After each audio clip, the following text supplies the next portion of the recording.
Bismillahirrahmanirrahim. Assalamualaikum warahmatullahi wabarakatuh. Selamat bertemu kembali di pertemuan terakhir untuk mata kuliah matrik dan ruang vektor, pertemuan terakhir sebelum UTS. Di materi terakhir sebelum UTS ini kita akan lanjutkan mengenai vektor, yaitu tentang perkalian vektor. Baik, sebelum kita masuk kepada perkalian vektor, ingin saya sampaikan terlebih dahulu tentang vektor satuan. Jadi vektor satuan itu apa dan mengapa ini kita harus mempelajari vektor satuan.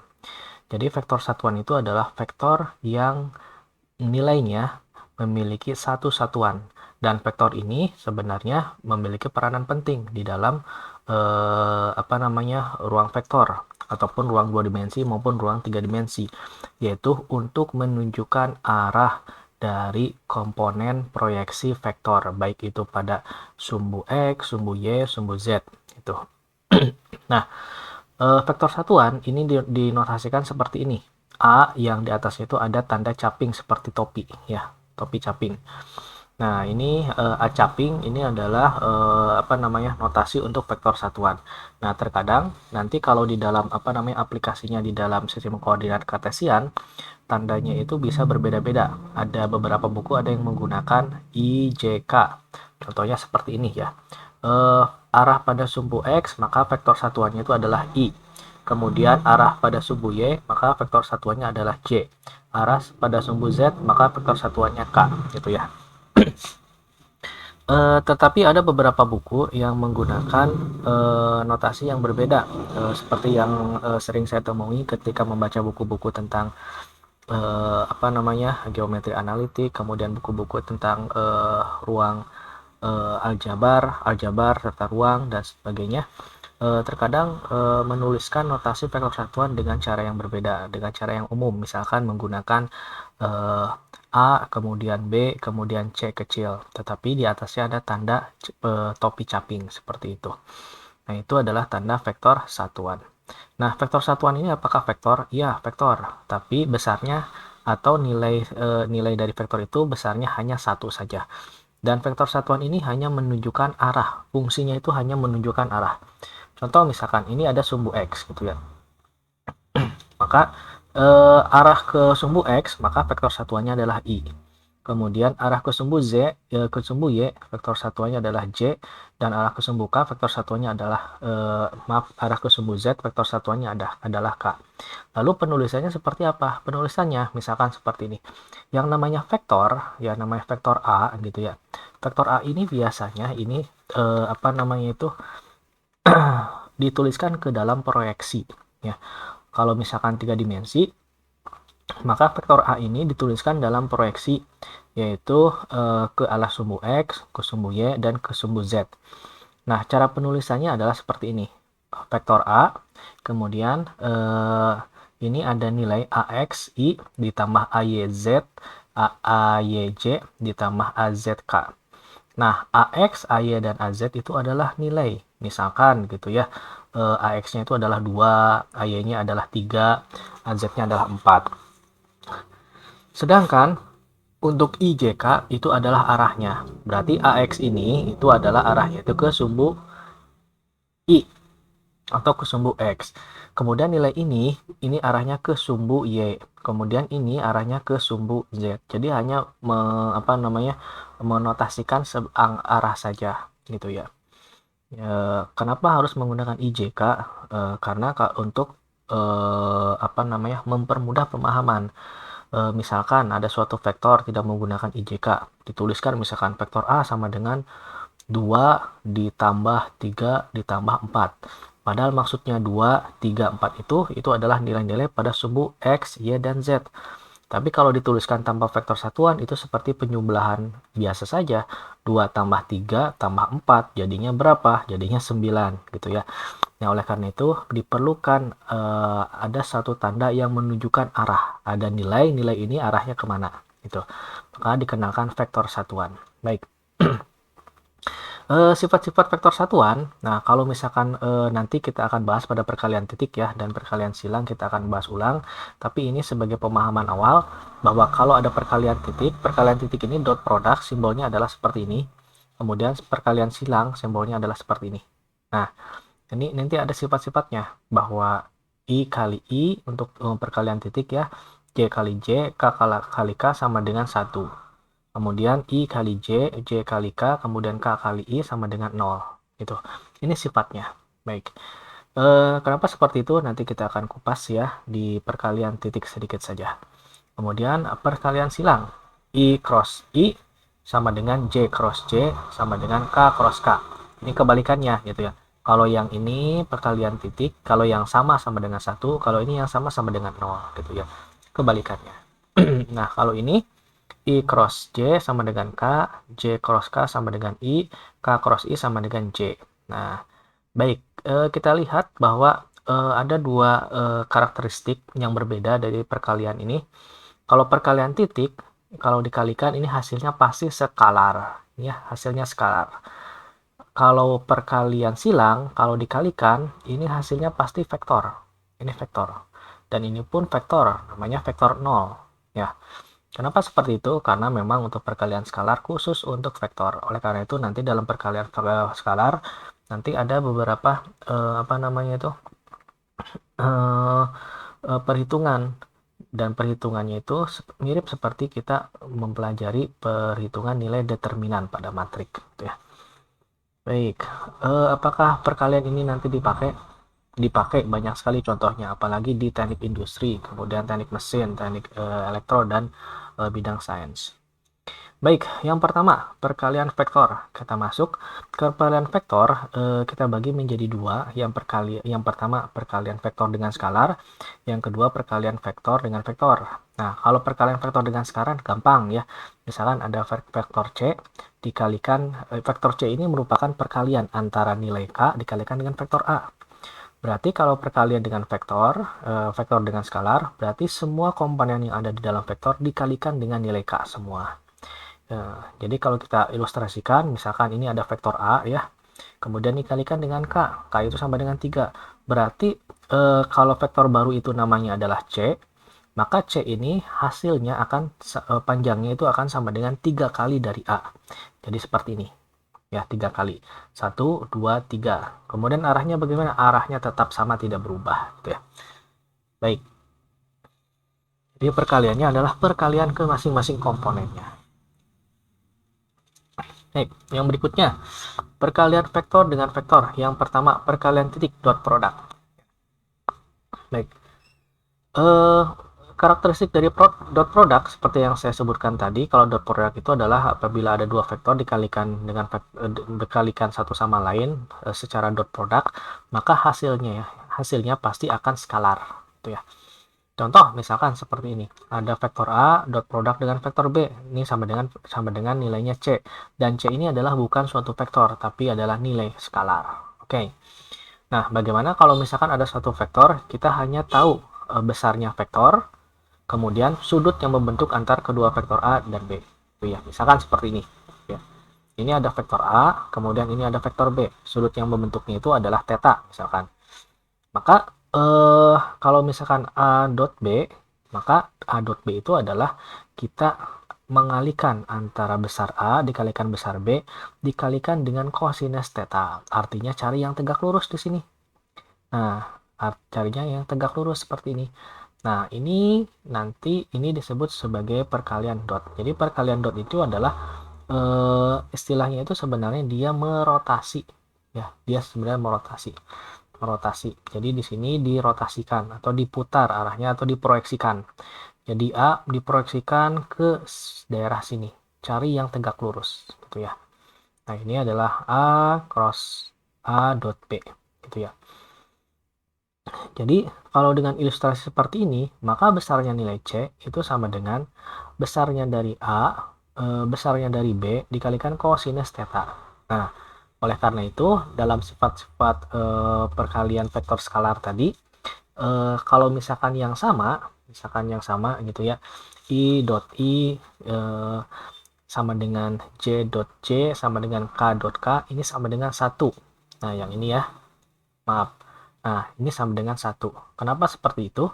Karena ini kalau berhimpit, sudutnya itu kan 0 derajat. Sedangkan cos 0 derajat berapa? cos 0 derajat itu sama dengan 1. Ya, jadi 1 dikalikan 1 kalikan 1 sama dengan 1. Khusus untuk vektor satuan kan besarnya 1. Jadi seperti itu. Jadi ada beberapa cara ya. Yang pertama itu adalah perkaliannya itu kita kalikan kalau misalkan diketahui besarnya, berarti kita cari proyeksi yang tegak lurus antara vektor yang satu dengan yang lainnya, gitu ya. Ini sama bisa juga proyeksinya, proyeksi yang ini atau proyeksi yang ini sama saja, gitu ya. Yang penting tegak lurus satu sama lain. Kemudian yang kedua, apabila diketahui komponen-komponennya, yaitu komponen I, J, K, dan nilai komponennya I, J, K-nya berapa, maka perkalian titik adalah perkalian antar sesama komponen. Ya, antar sesama komponen. Jadi, nilai I dikalikan dengan nilai I dari vektor, misalkan ada vektor A dan vektor B. Nilai I di vektor A dikalikan dengan I dari vektor B. Kemudian nilai J di vektor A dikalikan dengan J di vektor B. Kemudian nilai K di vektor A dikalikan dengan K di vektor B, dan seterusnya. Gitu ya. Baik. Sebagai contoh untuk perkalian titik, nah misalkan seperti ini.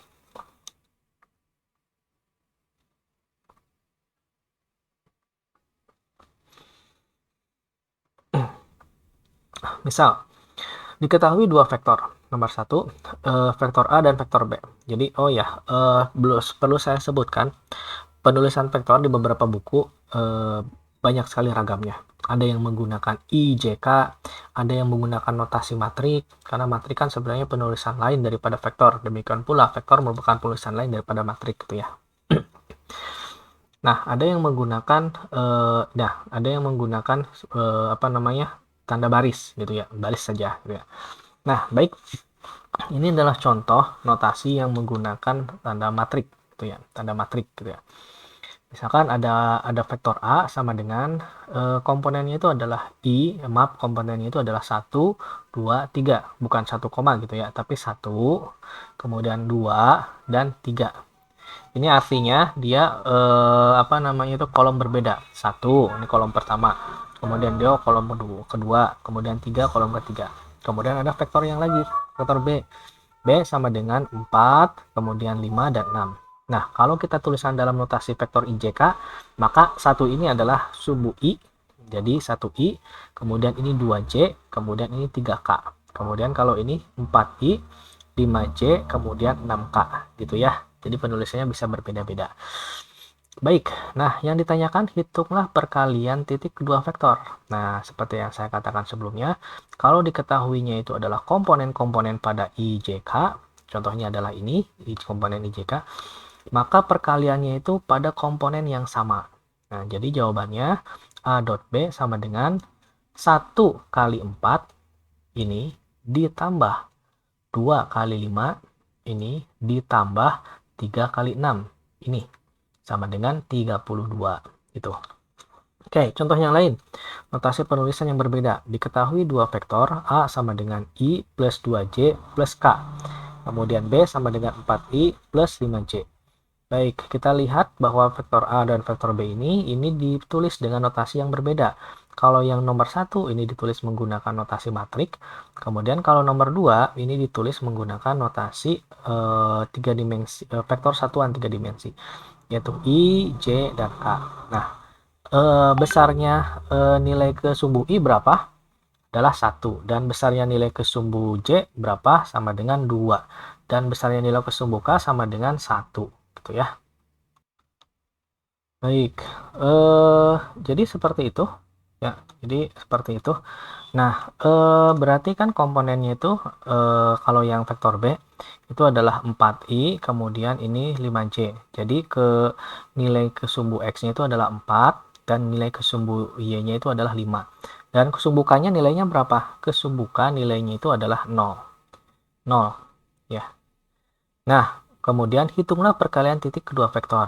Nah, caranya sama. Kalau untuk perkalian titik, kalikan untuk masing-masing komponen yang sama. Kalau I dengan I lagi nilainya ya, J dengan J lagi, K dengan K. Maka jawabannya itu adalah A dot B. I dengan I, 1 kali 4, ditambah J dengan J, 2 kali 5 ya. Kemudian K kali K, 1 kali 0. Gitu ya. Sama dengan 4 dikalikan dengan 10, sama dengan 14. gitu. Baik, sangat sederhana sekali untuk perkalian titik. Yang selanjutnya ada sifat-sifat perkalian titik, dan sifat-sifat perkalian titik ini tidak berlaku untuk perkalian silang ya, karena tekniknya juga yang dilakukan itu berbeda. Yang pertama, sifat komutatif, yaitu A dot B sama dengan B dot A. Jadi kalau kita putar-putar itu sama saja. Kemudian distributif, A dot B plus C, maka ini kita kalikan satu persatu. A kalikan B, kemudian A dikalikan C. Hasilnya adalah ini. Oke, catatan. Jika A dan B saling tegak lurus, kalau saling tegak lurus berarti sudut yang membentuk keduanya sama dengan 90 derajat. Kosinus 90 derajat berapa? 0. Berarti kalau tegak lurus nilainya itu adalah 0. Kemudian kalau A dan B searah, kalau searah berarti sudutnya adalah 0. Ya, kalau searah sudutnya 0 berarti kosinus 0 adalah 1. Maka kalau A dot B ini akan sama dengan besarnya A dikalikan dengan besarnya B saja gitu ya. Nah, kalau A dan B berlawanan arah, berlawanan arah berarti kan 180 derajat.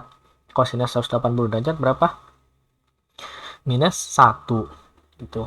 Jadi A dot B sama dengan negatifnya. Negatif dari perkalian A dikalikan besar B gitu ya. Baik, selanjutnya itu adalah perkalian silang atau close product. Baik.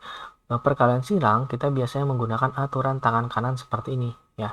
Jadi seperti logikanya kalau kita memasang skrup, kalau kita memutar skrup ke searah jarum jam, maka skrup arahnya akan masuk gitu ya.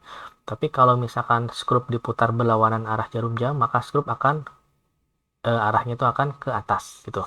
Nah, sama seperti ini ya. Nah, dalam perkalian silang, seperti yang saya sebutkan tadi, kalau ada dua vektor dikalikan secara silang, maka hasilnya vektor yang lain. Contoh, misalkan, ini ada vektor A, dikalikan silang dengan vektor B, jadi A cross B. Maka hasilnya itu adalah dengan aturan tangan kanan, ini kan mutar ya, arahnya itu adalah berlawanan arah jarum jam, maka dia arahnya ke atas, vektor barunya itu. Yaitu, vektor barunya adalah vektor C, arahnya ke atas. Yaitu A cross B. Nah, bagaimana kalau dibalik? B cross A. Apakah hasilnya C vektor yang sama? Tidak, ya, karena dia berlawanan arah. Jadi kalau misalkan B cross A gitu ya, maka hasilnya itu adalah vektor yang baru ini, yaitu C, yang mana C yang ini itu arahnya itu berlawanan arah dengan C yang ini. Jadi vektor yang lain ya, berbeda vektor. Baik.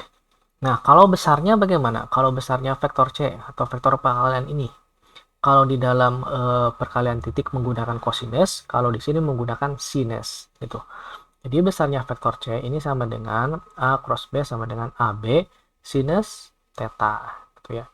Jadi besarnya A berapa, besarnya B berapa, sinus theta gitu ya. Ini besarnya vektor C gitu ya. Baik, nah sifat-sifatnya, jadi sifat-sifat ini tidak berlaku juga pada perkalian dot gitu ya. Yang pertama tidak komunikatif, artinya A cross B ini tidak sama dengan B cross A ya, untuk kasus-kasus tertentu gitu ya. Kalau misalkan tidak saling tegak lurus gitu ya. Nah, kalau saling tegak lurus bagaimana? Nah, kalau saling tegak lurus maka A cross B sama dengan B cross A ya, karena saling tegak lurus. Saling tegak lurus itu adalah 90 derajat. Kosinus sinus 90 derajat adalah 1. Jadi nilainya sama gitu ya. Baik, kalau berlawanan arah, maka berlawanan arah artinya kan 180 derajat. Sinus 180 derajat adalah 0. Jadi, A cross B sama dengan 0. Gitu. Baik, vektor produk. Bagaimana sih kita menentukan besar dan arah vektor baru? Kalau misalkan di perkalian vektor ini kita ketahui, yang hanya kita ketahui itu adalah vektor A, misalkan komponen ke I, J, K.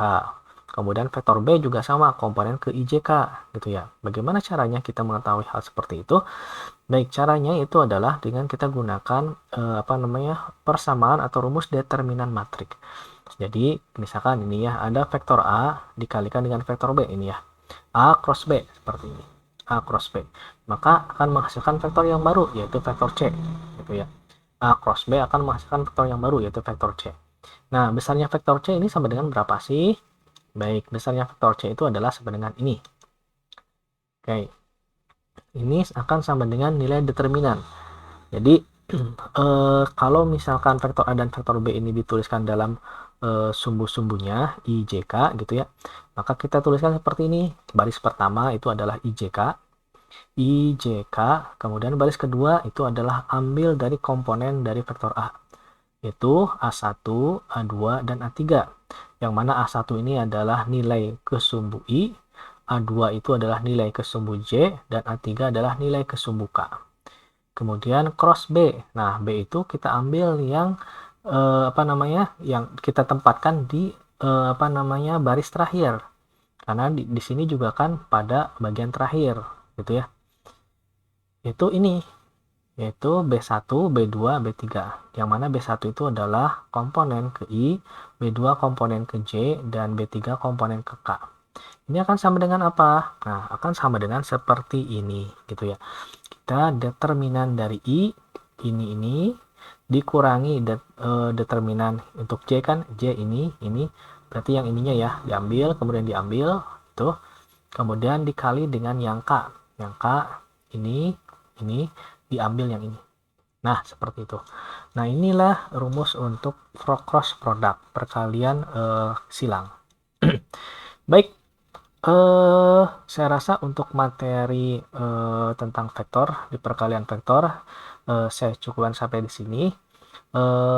Kita akan lanjutkan materi setelah pertemuan setelah UTS. Baik, yang terakhir sebelum saya tutup, saya ingin memberikan sedikit saja petunjuk mengenai ujian tengah semester. Jadi yang pertama, ujian tengah semester ini diselenggarakan secara online. Soal bisa di-download di aplikasi e-learning atau e-learning mahasiswa masing-masing. Ya, baik. Nah, apabila mahasiswa ada yang tidak berhasil atau ada yang tidak bisa mendownload atau membuka soal, silakan mahasiswa untuk mengkomunikasikan permasalahannya di WA group, gitu ya. Jangan di Japri, karena kalau di Japri ini biasanya saya sering lupa untuk menjawab. Kalau pas ingat saya jawab, kalau tidak, kalau pas ada kegiatan gitu saya sering lupa. Manakah saya biasa jawab itu yang ini aja, yang yang WA group, karena biasanya informasi penting ada di WA group. Nah, kemudian yang kedua, UTS-nya itu saya memberikan waktu batas pengumpulannya itu 2 hari setelah tanggal pelaksanaan UTS, gitu ya. Kemudian yang ketiga, saya minta UTS-nya dikerjakan sendiri-sendiri. Meskipun ini sifatnya online, saya minta kejujuran masing-masing mahasiswa untuk mengerjakan sendiri-sendiri soal ujian tengah semester. Seperti itu. Dan yang keempat, jawaban soal mohon diketik atau ditulis tangan yang rapih. Ya, saya koreksi, bukan diketik, tapi jawaban ujian tengah semester mohon ditulis tangan saja.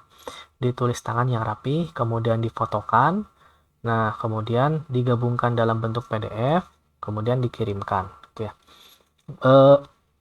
Mohon untuk foto yang dikirimkan dalam bentuk PDF maupun non PDF, mohon fotonya harus jelas.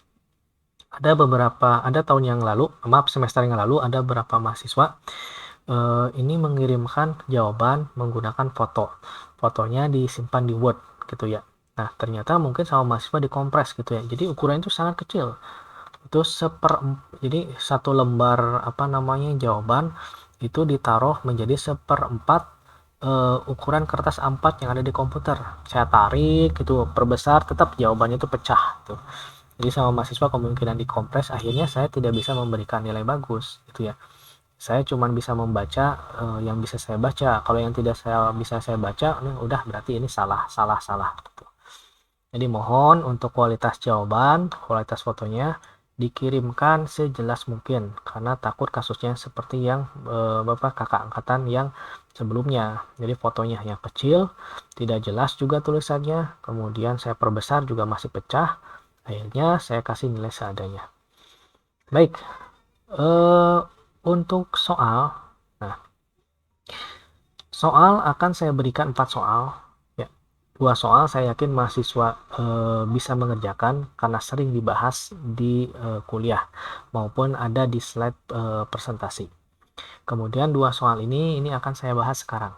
Baik, yang pertama, ini soalnya random ya. Jadi masing-masing kelas bisa jadi memperoleh yang sama atau memperoleh yang berbeda gitu ya. Nah, soalnya itu yang seputar perkalian vektor. Jadi yang pertama, carilah sudut di antara dua vektor. Ini juga sama sebenarnya tipenya. Carilah nilai Q sehingga vektor ini dengan vektor ini adalah tegak lurus gitu ya. Metodenya sama gitu ya. Nah, caranya dengan apa? Kalau yang ini, yang pertama ini, carilah sudut di antara dua vektor, maka ini silakan dikerjakan menggunakan perkalian titik, dot product. Nah, cara mencari sudutnya seperti apa? Mudah sekali. Ini A dikalikan secara dot product dengan B. Kemudian ini akan sama dengan apa? Akan sama dengan besarnya A sama dengan besarnya B kalikan kosinus theta. Gitu ya. Nah, A dot B besarnya apa? A dot B itu kan A dikalikan dengan A. Kemudian ini 2A dikalikan dengan 2A. Kemudian 0 dikalikan dengan 3A. Gitu kan. Nah, besarnya A, besarnya bagaimana? Kita kembali lagi di pertemuan vektor di awal, yaitu akar A kuadrat ditambah 2A kuadrat. Itu ya. Kemudian kalau besarnya B itu adalah akar A kuadrat ditambah 2A kuadrat ditambah 3A kuadrat. Nah, nanti dari dua bentuk persamaan ini kita sesuaikan, kita hitung satu sama lain, kemudian kita bagi, kemudian kita hitung cari sudut tetanya. Jangan lupa kalau misalkan tidak bisa menghitung theta dengan menggunakan manual, silakan menggunakan kalkulator. Nah, kemudian yang ini, carilah nilai Q sehingga vektor A tegak lurus dengan vektor B. Nah, caranya sama dengan perkalian dot product. Kalau tegak lurus, ya tegak lurus berarti sudutnya berapa? 90 derajat kan? Kosinus 90 derajat berapa? 0. Nah, berarti ini tinggal kalikan saja dot product. Bagian I dikalikan dengan bagian I, bagian J kalikan dengan bagian J, bagian K dikalikan dengan bagian K. Kemudian sama dengan ya A kalikan B kalikan kosinus 90 derajat. Ya. Kemudian, baik. Yang lainnya, tuliskan vektor A, yang mana A itu adalah 3I plus 2J plus 1K, dalam bentuk vektor satuan I aksen, J aksen, K aksen. Yang mana sumbu X aksen, Y aksen adalah hasil rotasi 45 derajat dari sumbu X dan Y. Sedangkan Z dan Z aksen tetap tidak berubah. Oke, kalau seperti ini berarti kan caranya apa? Tetap menggunakan dot product. Berarti dia hanya menggeser posisi sebesar 45 derajat. Oke, ya. Nah, kalau seperti itu, kalau dia menggeser posisi, maka perkaliannya itu adalah perkalian dot product. Gitu, ya. Baik. Caranya bagaimana? Caranya bagaimana gitu ya? Caranya adalah apa namanya itu? Kita I aksen dikalikan dengan apa namanya? Mohon maaf, I dikalikan dengan kosinus 45 derajat sama dengan I aksen gitu ya. Jadi I aksen ini sama dengan hasil dari rotasi 45 derajat. Makanya ini harus dikalikan secara dot product gitu ya. Jadi yang ini I ini dikalikan dulu dot product, ini juga dikalikan dot product. Kan K-nya kan tetap, jadi tidak usah dikalikan secara dot product. Nah, kalau sudah dikalikan secara dot product dengan kosinus 45 derajat, maka akan ketemu nilai A aksennya. Tuh. Jadi semuanya dikalikan secara dot product.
Baik,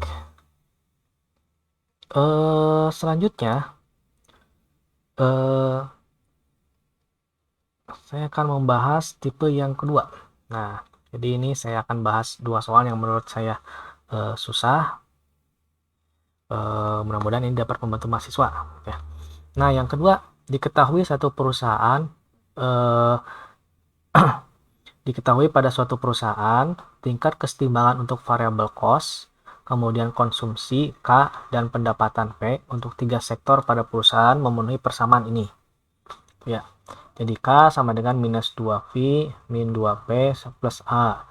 3V sama dengan min K min 2P plus 10. Kemudian K plus 2V plus 3P sama dengan I. Gitu ya. Nah, dengan A ini adalah parameter. Artinya A itu adalah konstanta. Yang mana nilai A itu lebih besar dari 0. Gitu ya. Dan I adalah nilai investasi awal. Nah, kalau A itu kan parameter konstanta. Berarti dia bukan variabel kan? Nah, bukan variabel, bukan yang harus dicari. Kalau I itu kan investasi awal. Yang namanya investasi awal, nilainya itu selalu tetap di awal. Misalkan saya ingin membuka usaha gitu ya. Saya ingin membuka usaha pengemasan ingin membuka usaha untuk pengemasan minuman dalam botol misalkan. Maka uang yang saya harus keluarkan dari awal itulah investasi awal. Misalkan saya mengeluarkan modal dari diri saya sendiri misalkan 200 juta. Kemudian sisanya itu adalah cari pinjaman dari pihak ketiga. Nah, di total itu masuk investasi awal. Nilainya tetap. Jadi investasi awal dengan nilai dengan A ini adalah konstanta. Nilainya tetap. Baik. Nah, pertanyaannya mudah sekali. Tuliskan persamaan di atas dalam bentuk matrik. Ya sudah, mudah sekali kan? Kalau dalam bentuk matrik, ruas kirinya itu harus isinya variabel, ruas kanan isinya konstanta. Dibuat seperti itu, lalu dibuat dalam bentuk matrik. Nah, masih ingat mungkin topik tentang eliminasi Gauss dan Gauss-Seidel? Nah, buat matrik seperti itu, yaitu matrik A dikalikan matrik B sama dengan matrik matrik A dikalikan dengan matrik X sama dengan matrik B gitu. Jadi buat seperti itu. Ini pun sama. Jadi matrik nilai dari konstanta dikalikan matrik dari variabelnya. Variabelnya apa saja sih? Ada 3 kan? Variabel cost, konsumsi, dan pendapatan gitu ya. Pendapatan selalu berubah, konsumsi selalu berubah, variabel cost juga selalu berubah gitu ya. Sama dengan matrik hasil. Nah, matrik hasilnya adalah apa di sini? Yaitu nilai konstanta A, kemudian 10 dan I. Seperti itu ya. Kemudian carilah nilai K, V, dan P. Nah, caranya dengan apa? Bisa menggunakan eliminasi Gauss ataupun dalam menggunakan cara yang lain. Itu ya. Jadi bebas caranya.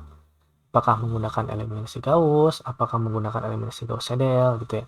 Yang pasti diselesaikan menggunakan cara matrik. Gitu. Nah, kemudian yang berikutnya. Tingkat kesetimbangan dari konsumsi C dan pendapatan Y untuk dua sektor pada perusahaan memenuhi persamaan sebagai berikut. Ini kasusnya sama seperti di atas, gitu ya. Dengan nilai A ini adalah parameter, yang mana A itu adalah dia nilainya pecahan, yaitu lebih besar dari 0 tapi lebih kecil dari 1. Jadi A itu adalah pecahan.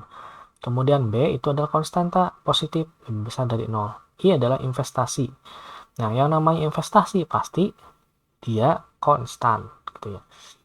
Nah, tuliskan persamaan di atas dalam bentuk matrik. Nah, ini juga caranya sama. Ruas kiri harus isi variabel dulu, ruas kanan harus isi konstanta. Baru kita buat dalam bentuk matrik. Ingat cara matriknya itu adalah matrik seperti pada topik eliminasi Gauss yang dulu dan Gauss-Seidel, gitu ya. Jadi seperti itu. Silakan selesaikan menggunakan eliminasi Gauss atau eliminasi Gauss-Seidel. Baik. Gauss-Seidel, Gauss-Jordan, silakan. Pilih salah satu saja. Nah, yang ketiga, ya, kesetimbangan harga P1, P2, P3 dari dua produk. Maaf, dari 3 produk harusnya, typo ini. 3 produk barang adalah sebagai berikut. P1 plus 2P2 plus 3P3 sama dengan 8. P2 dikurangi 4P3 sama dengan A. 5P1 plus 6P2 sama dengan B. Tuliskan persamaan di atas dalam bentuk matrik. Caranya sama gitu ya. Kalau ini sudah enak nih. Di luas kiri semuanya variabel. Ini kan variabel semua. Di luas kanan konstanta. Sudah enak. Nah, apabila A dikalikan A plus B sama dengan 8, carilah nilai P1, P2, dan P3. Nah, kalau misalkan ketentuannya seperti ini, jadi banyak sekali kemungkinan. Oke, buatlah satu saja kemungkinan yang logis, supaya nilai A ditambah nilai B dikalikan 4 sama dengan 8. Silakan bebas. Ya, banyak kemungkinan sebenarnya, tapi silakan bebas. Cari satu saja yang logis. Kemudian cari nilai P1, P2, dan P3 menggunakan eliminasi Gauss-Jordan ataupun Gauss-Seidel. Baik, saya rasa demikian untuk pertemuan hari ini. Silakan disimak video yang saya upload. Silakan disimak secara berulang-ulang gitu ya. Selamat menempuh ujian, semoga lancar semua, nilainya bagus-bagus. Terima kasih atas segala perhatiannya. Mohon maaf atas segala kekurangan. Billahi taufiq wal hidayah. Wassalamualaikum warahmatullahi wabarakatuh.